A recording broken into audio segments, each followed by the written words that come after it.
Now bete question number 4 of exercise 2.4, factorize 12x square minus 7x plus 1, first part. So let us do it. 12x square minus 7x plus 1, ਬੇਟੇ ਉਹਨਾਂ ਨੇ ਫੈਕਟਰਾਈਜ਼ ਕਰਨ ਨੂੰ ਕਿਹਾ। ਅਸੀਂ ਕਿਹੜੀ ਮੈਥਡ ਲਗਾਵਾਂਗੇ? ਫੈਕਟਰ ਮੈਥਡ ਵੀ ਲਗਾ ਸਕਦੇ ਹਾਂ, ਮਿਡਲ ਟਰਮ ਵਾਲਾ ਵੀ ਲਗਾ ਸਕਦੇ ਹਾਂ, ਠੀਕ ਹੈ। ਬਟ ਅਸੀਂ ਕਿਉਂਕਿ ਇੱਥੇ ਐਕਸ ਸਕੇਅਰ ਦਾ ਜਿਹੜਾ ਕੋਫੀਸ਼ੀਐਂਟ ਹੈ ਦੈਟ ਇਜ਼ 12, ਔਰ ਸਾਨੂੰ ਫੈਕਟਰ ਮੈਥਡ ਦੇ ਵਿੱਚ ਕੀ ਚਾਹੀਦਾ ਹੁੰਦਾ? 1। ਤਾਂ ਜੇ ਅਸੀਂ ਉਹ ਮੈਥਡ ਅਪਲਾਈ ਕਰਾਂਗੇ ਬੇਟੇ ਜਿਹੜਾ ਸਮ ਹੈ ਉਹ ਕੰਪਲੀਕੇਟਡ ਹੋ ਜਾਏਗਾ। So what we will do, we will use the splitting middle term ਵਾਲਾ ਜੋ ਮੈਥਡ ਹੈ ਉਹੀ ਯੂਜ਼ ਕਰਾਂਗੇ। ਕਿਵੇਂ ਸਪਲਿਟ ਕਰਨਾ? ਅਸੀਂ ਦੋ ਨੰਬਰ ਫਾਈਂਡ ਕਰਨੇ ਆ ਜਿਨ੍ਹਾਂ ਨੂੰ ਮਲਟੀਪਲਾਈ ਕਰਕੇ ਕੀ ਆਵੇ 12 ਐਂਡ ਪਲੱਸ ਜਾਂ ਮਾਈਨਸ ਕਰਕੇ ਕੀ ਆਵੇ 7। ਮਲਟੀਪਲਾਈ ਕਰਕੇ ਕੀ ਆਵੇ 12 1 ਦਾ 12 ਐਂਡ ਪਲੱਸ ਜਾਂ ਮਾਈਨਸ ਕਰਕੇ ਕੀ ਆਵੇ 7, ਠੀਕ ਹੈ। ਸੋ 12x ਸਕੇਅਰ ਐਂਡ ਪਲੱਸ 1 ਤਾਂ ਸਾਈਡ 'ਤੇ ਬੇਟੇ ਐਜ਼ ਇਟ ਇਜ਼ ਹੀ ਰੱਖ ਦੇਣੇ ਆ। ਅਸੀਂ ਸਿਰਫ 7x ਨੂੰ ਬ੍ਰੇਕ ਕਰਨਾ। ਹਾਂਜੀ ਬੇਟੇ ਸੋਚੋ ਔਰ ਦੱਸੋ ਕਿ ਇੱਦਾਂ ਦੇ ਕੀ ਨੰਬਰ ਹੋ ਸਕਦੇ ਆ? 3 4 ਦਾ 12 ਹੈ ਨਾ, 3 4 ਦਾ 12 ਵੀ ਹੈ ਐਂਡ 3 + 4 7 ਵੀ ਹੈ। So I will break it as minus ਦੇ 3x ਮਾਈਨਸ 4x, -3 -4 -7 ਹੋ ਗਏ ਨਾ। Now taking common from first two terms and last two terms, ਕੀ ਕਾਮਨ ਆ ਰਿਹਾ ਬੇਟੇ ਫਸਟ ਟੂ ਟਰਮਸ ਦੇ ਵਿੱਚ? ਇੱਕ ਤਾਂ 3 ਕਾਮਨ ਹੈ, ਇੱਕ ਠੀਕ ਹੈ, ਇੱਕ x ਕਾਮਨ ਹੈ। x ਵਾਲਾ ਕਿਹੜਾ ਕਾਮਨ ਲਈਦਾ ਹੁੰਦਾ ਬੇਟੇ? ਜਿਹਦੀ ਪਾਵਰ ਘੱਟ ਹੈ, ਠੀਕ ਹੈ। ਸੋ 3 ਨੂੰ ਕਿਹਦੇ ਨਾਲ ਮਲਟੀਪਲਾਈ ਕਰੀਏ 12 ਆਵੇ 4, 3 4 ਦਾ 12 x ਸਕੇਅਰ ਚਾਹੀਦਾ। So x multiply by x square minus 3x common ਹੀ ਹੈ, ਇੱਥੇ ਕੀ ਬਚ ਗਿਆ ਬੇਟੇ 1, ਰਾਈਟ। ਨਾਓ ਤੁਹਾਨੂੰ ਦੱਸਿਆ ਕਿ ਜੋ ਆਹ ਵਾਲੀ ਬ੍ਰੈਕਟ ਦੇ ਵਿੱਚ ਹੈ ਦੂਸਰੀ ਬ੍ਰੈਕਟ ਦੇ ਵਿੱਚ ਵੀ ਅਸੀਂ ਉਹੀ ਚੀਜ਼ ਲੈ ਲੈਣੀ ਹੈ। So what is the common? Minus, ਔਰ ਇੱਕ ਸਿਰਫ ਸਾਈਨ ਦਾ ਫਰਕ ਹੈ ਬੇਟੇ, ਨੰਬਰ ਤਾਂ ਸੇਮ ਹੈ। ਸੋ 1 -1 is the common thing. So check ਕਰ ਸਕਦੇ ਹਾਂ, minus multiply by 4x -4x -1 -1 +1.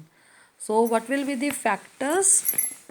4x -1 and 3x -1, right bete? Next ਇਹਦਾ ਹੀ fourth part, second and third part is your homework, right? Now fourth part is 3x square minus x minus 4. Again bete we have to find two numbers such that multiply करके की आवे 12, 4 3 ਦਾ 12 और plus या minus करके की आवे 1, ਜਿਹਦੇ ਮੂਰੇ ਕੁਛ ਨਹੀਂ ਉਹਦੇ ਮੂਰੇ ਕੀ ਹੁੰਦਾ 1। ਨਾਓ ਥਿੰਕ ਅਬਾਊਟ ਇਟ ਕਿ ਮਲਟੀਪਲਾਈ ਕਰਕੇ 12 ਆਵੇ प्लस या माइनस करके 1 आवे। अगेन बेटे आई कैन से 3 4 ਦਾ 12 है ना, एंड 3 4 ਦਾ 12 एंड 4 - 3 1 हो जाएगा। So let us split the middle term 3x square and -4 ਤਾਂ ਬੇਟੇ ਸਾਈਡ 'ਤੇ ਐਜ਼ ਇਟ ਇਜ਼ ਹੀ ਰਹਿ ਜਾਣੇ ਆ। ਜੋ 1x ਹੈ ਇਹਨੂੰ ਅਸੀਂ ਬ੍ਰੇਕ ਕਰਨਾ ਮਾਈਨਸ ਦੇ 4x ਮਾਈਨਸ ਐਂਡ ਪਲੱਸ ਦੇ 3x। ਹੁਣ ਬੇਟੇ ਦੇਖੋ ਇੱਥੇ ਸਾਈਨ ਦਾ ਧਿਆਨ ਰੱਖਣਾ ਤੁਸੀਂ, ਸਾਨੂੰ ਕੀ ਚਾਹੀਦਾ -1। ਮੈਂ 4 ਔਰ 3 ਦੇ ਵਿੱਚੋਂ 4 ਦੇ ਨਾਲ ਮਾਈਨਸ ਦਾ ਸਾਈਨ ਪਾਇਆ ਬਿਕੋਜ਼ 4 - 3 1 ਹੁੰਦਾ ਔਰ ਸਾਈਨ ਸਾਨੂੰ ਨੈਗੇਟਿਵ ਚਾਹੀਦਾ ਸੀ, ਤਾਂ ਜਿਹੜਾ ਨੰਬਰ ਗ੍ਰੇਟਰ ਹੁੰਦਾ ਉਹਦਾ ਹੀ ਸਾਈਨ ਆਉਂਦਾ ਹੈ ਨਾ। So next step is taking common from first two and last two terms. First two terms ਦੇ ਵਿੱਚ ਕੀ ਕਾਮਨ ਹੈ? ਨੰਬਰ ਦਾ ਕੋਈ ਹੈ ਨਹੀਂ, x ਜ਼ਰੂਰ ਕਾਮਨ ਹੈ। ਸੋ ਇੱਥੇ ਆ ਗਿਆ x ਕਾਮਨ, ਬ੍ਰੈਕਟ 'ਚ ਕੀ ਆ ਗਿਆ ਬੇਟੇ 3x - 4, ਔਰ ਦੂਸਰੀ ਬ੍ਰੈਕਟ ਦੇ ਵਿੱਚ ਵੀ ਅਸੀਂ 3x - 4 ਹੀ ਕਾਮਨ ਲੈਣਾ, ਮੈਂ ਪਹਿਲਾਂ ਹੀ ਲਿਖ ਲਿਆ। ਸੋ ਕੀ ਕਾਮਨ ਆਏਗਾ? कुछ नहीं कॉमन, सेम थिंग है। सो इट मीन्स की कॉमन है 1, ठीक है। So what are the factors, 3x minus 4 and x plus 1, right बेटे। Next is question number 5 and its first part I will do it for you.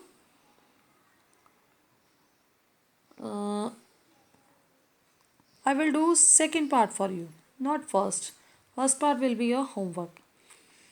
X cube minus 3x square minus 9x minus 5। हाँ जी बेटे, ਹੁਣ ਇਹ question ਦੇ ਵਿੱਚ ਨਾ ਸਾਨੂੰ ਕਈ ਵਾਰੀ ਪ੍ਰੋਬਲਮ ਆ ਜਾਂਦੀ ਹੈ ਕਿ ਅਸੀਂ ਇਹਨੂੰ ਜਦੋਂ ਸਪਲਿਟ ਕਰਨਾ ਤਾਂ ਕੀ ਇਹਦੇ ਫੈਕਟਰਸ ਬਣਨ। ਦੇਖੋ ਧਿਆਨ ਦੇ ਨਾਲ ਬੇਟੇ ਤੁਸੀਂ ਸਮਝਣਾ ਇਸ ਕੁਐਸਚਨ ਨੂੰ। ਮੈਥਡ ਉਹੀ ਹੈ ਕਿ ਆਹ ਐਕਸ ਕਿਊਬ ਐਂਡ ਜੋ ਕੌਂਸਟੈਂਟ ਹੈ ਉਹਨੂੰ ਨਹੀਂ ਅਸੀਂ ਕੁਛ ਵੀ ਕਰਨਾ, ਅਸੀਂ ਆਹ ਵਾਲੀ ਟਰਮ ਔਰ ਆਹ ਵਾਲੀ ਸੈਕਿੰਡ ਐਂਡ ਥਰਡ ਟਰਮ ਜੋ ਹੈਗੀ ਆ ਇਹਨੂੰ ਹੀ ਸਪਲਿਟ ਕਰਨਾ, ਠੀਕ ਹੈ। So X cube as it is 3x square ਹੈ, ਠੀਕ ਹੈ। ਸੋ ਇਹਨੂੰ ਮੈਂ ਕੀ ਲਿਖ ਸਕਦੀ ਹਾਂ, ਬਿਕੋਜ਼ ਇਹਦਾ ਕੋਫੀਸ਼ੀਐਂਟ ਕੀ ਹੈ 1। ਇਟ ਮੀਨਸ ਮੈਂ ਜਦੋਂ -3 ਨੂੰ ਬ੍ਰੇਕ ਕਰਨਾ, ਮੈਂ ਕਿਵੇਂ ਬ੍ਰੇਕ ਕਰੂੰਗੀ ਬੇਟੇ, -3 ਨੂੰ ਮੈਂ ਲਿਖ ਸਕਦੀ ਹਾਂ -4 ਸੌਰੀ -1, ਕਿਉਂਕਿ ਮੈਨੂੰ ਇੱਥੇ ਕੀ ਚਾਹੀਦਾ 1 ਚਾਹੀਦਾ ਨਾ। ਸੋ ਮੈਂ -3 ਨੂੰ ਕੀ ਲਿਖ ਸਕਦੀ ਹਾਂ, +1 ਤਾਂ ਮੈਨੂੰ ਚਾਹੀਦਾ ਹੀ ਹੈ ਐਂਡ -4, ਠੀਕ ਹੈ ਨਾ। ਬਿਕੋਜ਼ 1 -4 ਕੀ ਹੋ ਜਾਏਗਾ -3। ਮੈਂ ਪਹਿਲਾਂ ਨਹੀਂ 4 ਲਿਖਿਆ ਬੇਟੇ, ਮੈਂ ਬਾਅਦ 'ਚ 4 ਲਿਖ ਰਹੀ ਹਾਂ ਬਿਕੋਜ਼ ਮੈਨੂੰ ਇੱਥੇ ਵੀ ਕੀ ਚਾਹੀਦਾ, ਪਲੱਸ ਲਿਖ ਲਓ x square and -4 x square. It mean -3x square ਨੂੰ ਬ੍ਰੇਕ ਕਰ ਲਿਆ, x ਸਕੁਏਅਰ ਤਾਂ ਆਏਗਾ ਹੀ, -3 ਨੂੰ ਮੈਂ ਬ੍ਰੇਕ ਕਰ ਲਿਆ 1 -4। ਫਰਦਰ ਬੇਟੇ ਜੋ 9x ਹੈ -9x ਇਹਨੂੰ ਬ੍ਰੇਕ ਕਰਨਾ, -9 ਨੂੰ ਮੈਂ ਕਿਵੇਂ ਬ੍ਰੇਕ ਕਰ ਸਕਦੀ ਹਾਂ ਬੇਟੇ, ਇੱਥੇ ਮੇਰੇ ਕੋਲ ਕੀ ਹੈ -4। ਹੁਣ ਦੇਖੋ ਇਹਦਾ 1 ਔਰ ਇਹਦੇ ਮੂਹਰੇ ਕੁਛ ਨਹੀਂ, ਮੀਨਸ ਇੱਥੇ ਵੀ 1, ਇਹ ਤਾਂ ਓਕੇ ਹੈ ਵਰਕ। ਜੋ -4 ਹੈ ਇਟ ਮੀਨਸ ਮੈਨੂੰ ਕਿਵੇਂ ਬ੍ਰੇਕ ਕਰੂੰਗੀ, -4 -5, ਬਿਕੋਜ਼ -4 ਐਂਡ -5 ਇਜ਼ -9। ਸੋ ਇਹਨੂੰ ਮੈਂ ਲਿਖ ਲਿਆ -4x ਐਂਡ -5x, ਠੀਕ ਹੈ। 9x ਨੂੰ ਮੈਂ ਬ੍ਰੇਕ ਕਰ ਲਿਆ ਨਾ, -4x ਐਂਡ -5x। ਇਹਦੇ ਨਾਲ ਕੀ ਹੋ ਗਿਆ ਕਿ -4 ਕਾਮਨ ਆ ਗਏ ਨਾ। ਨਾ -5 ਅਸੀਂ ਐਜ਼ ਇਟ ਇਜ਼ ਹੀ ਲਿਖਣੇ ਆ। ਦੇਖੋ ਧਿਆਨ ਨਾਲ ਬੇਟੇ, ਇਹ ਆਟੋਮੈਟਿਕਲੀ ਇਹਨਾਂ ਦਾ ਕੋਫੀਸ਼ੀਐਂਟ ਕੀ ਹੋ ਗਿਆ, ਸੇਮ ਆ ਗਿਆ। ਨਾਓ what we have to do, taking common from first and second, third and fourth and fifth and sixth term।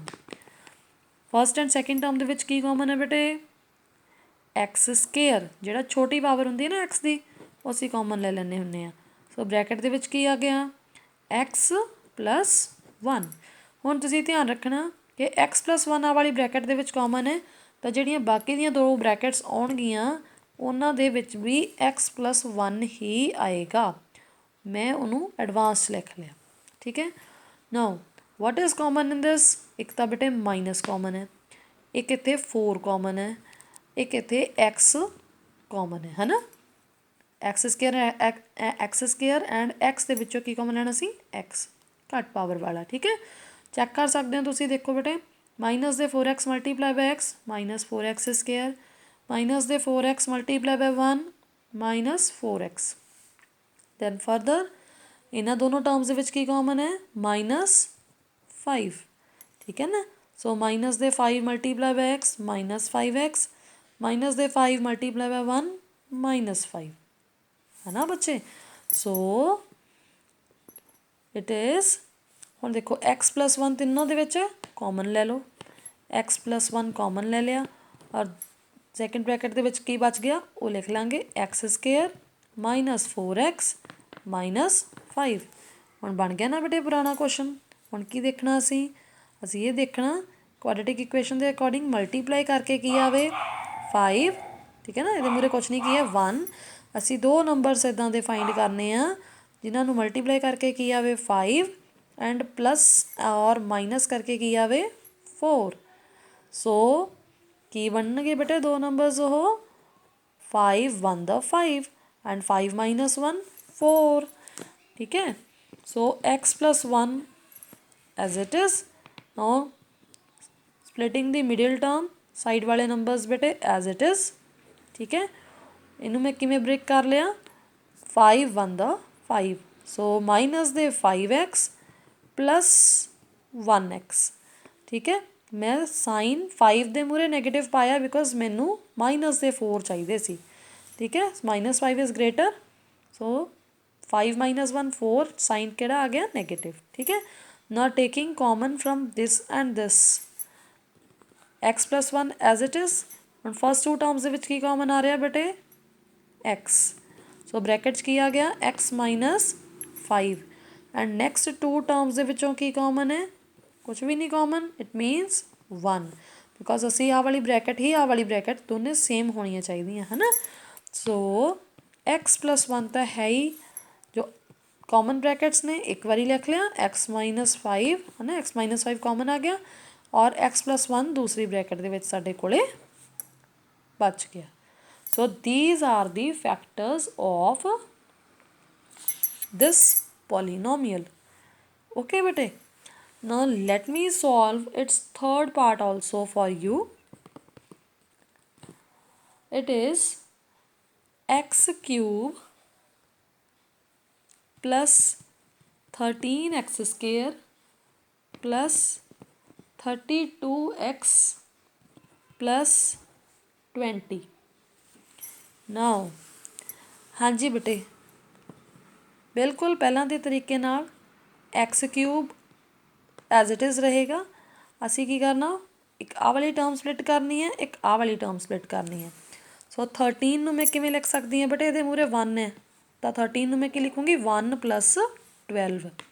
सो इत्थे आ गया अपने कोले 1x square plus 12x square. Now 1 1 तो सेम आ गया इत्थे।